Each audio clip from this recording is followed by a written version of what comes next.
Yeah, games have that, effect. More questions? That is, it's a capital situation, right? Was it difficult to record the death cries, the death animations in all the games, or was it kind of fun? Is it difficult or fun to record the death animations? I would say that it's a little bit of both. It's difficult in the sense that you're screaming bloody murder for the length of time that you have to do it, but there's something about it that's really fun to do because you're all out screaming. You can't just go halfway with something like that in order to make it sound good and in order for it to read. You really have to go for it. And so it's really fun because you just get to play. Like little kids when you're playing pretend and you run around, you really are running around and you're really screaming bloody murder. And then when you get to be older, you're like, okay, I'm too cool for this. And so it's a chance to not be cool. It's a chance to be silly and crazy and be electrocuted or be being torn apart by zombies or whatever it is that's happening, and you really get to go for it. So it's fun. Yeah, when you hit your 5th or 6th iteration of a 6-second long screaming on fire bit, you realize it really engages most of your core. And it's actually a pretty good workout by the end of it. You just got a nice soreness going on the next couple of days. You feel like you've gotten your necessary workout in. But no, it can be trying at times. The good directors and producers will understand to put all that stuff at the end of the session, so you're not destroying your voice before your dialogue.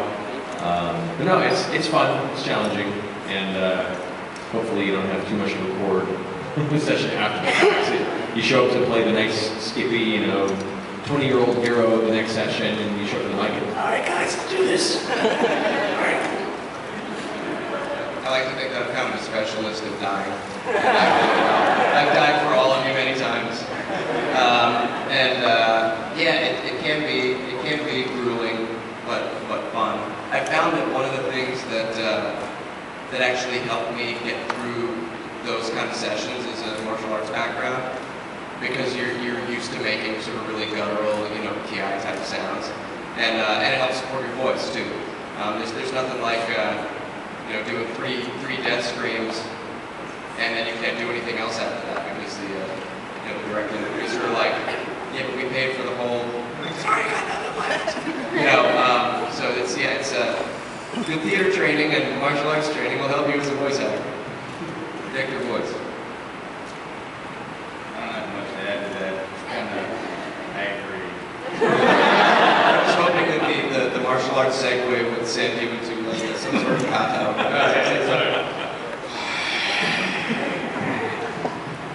I think we should all put together a Sweatin' with the Screams workout album. Like we all sit there and people do a workout tape where it's just screaming. Yeah, pretty awesome. Yeah. You end up sweaty after all this. Because they don't just have you do it once. They're like, okay, now do your death scream. And you do your death scream. Okay, now do your other thing. They're like, give us 10 different death screams. Because they don't, as you're playing, they don't want it to always be the same thing, rotating through. Or you're on fire. Yeah, or you're on fire. Electrocuted. Yeah. Or melted by acid, chopped by blades, falling from 35 feet, falling from 50 feet, falling from 100 feet, hit the ground, double guidance, meaning is to eat you, then you're on fire, falling, hit the ground, so you start to eat you. There's actually a director named Chris Zimmerman. I was just... Chris Zimmerman, who many of you know, mainly is the voice director of the Metal Gear Solid series, who has the most creative way of describing the exact type of death or pain sound she wants.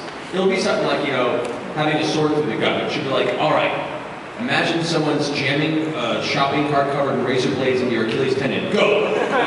Yeah! Perfect. All right, next one. She's this really weird, messed up description. That was the day that I learned the word ebacinates. Ebacination. Does anybody know that word? It means to have your eye pulled out. Who knew that there was a word? But she got specific